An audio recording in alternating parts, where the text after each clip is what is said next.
बाबू आप क्या करते हो? जी अभी हम कंपटीशन की तैयारी करते हैं। अभी तक तैयारी कर रहे हो? अगुआ तो बोला कि लड़का नौकरी करता है। इतना हम जानते तो अइबे नहीं करते।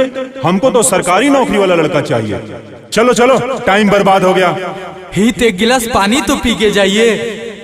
नहीं नहीं, यहाँ तो हम एक मिनट भी नहीं रुक सकते। बाबू बाबू, ये तो छपनवा ही ताइल रहे, वो लौट के चल गई।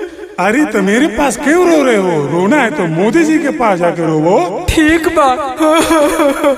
नौकरी दो या छोकरी दो, नौकरी दो या छोकरी दो, नौकरी दो या छोकरी दो, नौकरी दो या छोकरी दो। मोदी जी हाँ मोदी जी। इस सज्जन को क्या तकलीफ है भाई? बहुत तकलीफ है मोदी जी। एक तो नौकरी नहीं लगा है और जो अगुआ आता है लौट के चला जाता है। सदिये नहीं हो रहा है। तो आपके नौकरी का आपको हक है कि नहीं है? हाँ हाँ, हम यही तो बोल रहे हैं। का हाल बा? बहुत बुरा हाल बा मोदी जी, सुनी सुनावा तनी। निकाली ना बहाली भइल 30 के उमरिया, हमनी के इहे बा फरियाद। निकाली ना बहाली भइल 30 के उमरिया, हमनी के इहे बा फरियाद। अरे जवन अगुआया बताऊ खोजता ये मोदी जी, सरकारी नौकरिया दामाद। अरे जवन अगुआया बताऊ खोजता ये मोदी जी, सरकारी नौकरिया दामाद।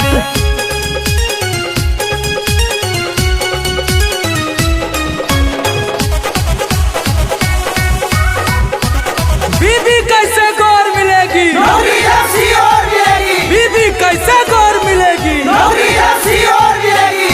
कब चढ़ी माथा बापे मोर हमरा हो, सपना देखा तनी रोज। माटी में मिला ता तैयारी हो, बाटे नौकरी के खोज। माटी में मिला ता तैयारी हो, बाटे नौकरी के खोज। हम हो ससुराल जैती, साली से बतियाईती, सास ससुर से लेती आशीर्वाद।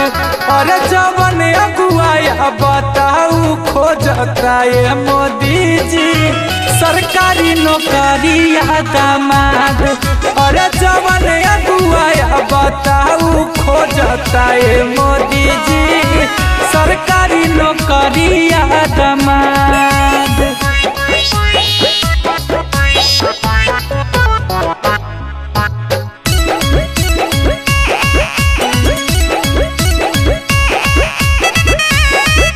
कब तक हम लोग रहे कुंवारा? नौकरी है अधिकार हमारा। देहिया में कब लगी हराती, कब होई पूरा अरमान। रह जाइब लागता कुंवारे हो, दे दी लइकन पे ध्यान। रह जाइब लागता कुंवारे हो, दे दी लइकन पे ध्यान। युवा नौजवान के ऐलान बाटे मोदी जी, पूरा कदी दिलावा के साथ।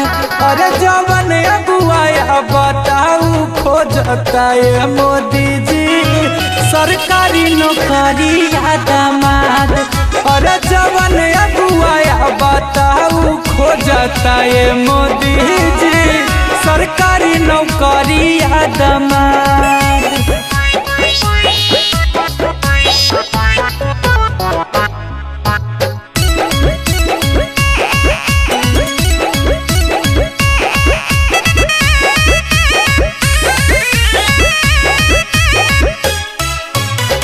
मुहवा देखावे लायक रहानी न हम अपना गाँव जवार में। घर से न बहरी कहीं जात बानी हो, लाजे घूमे बाजार में।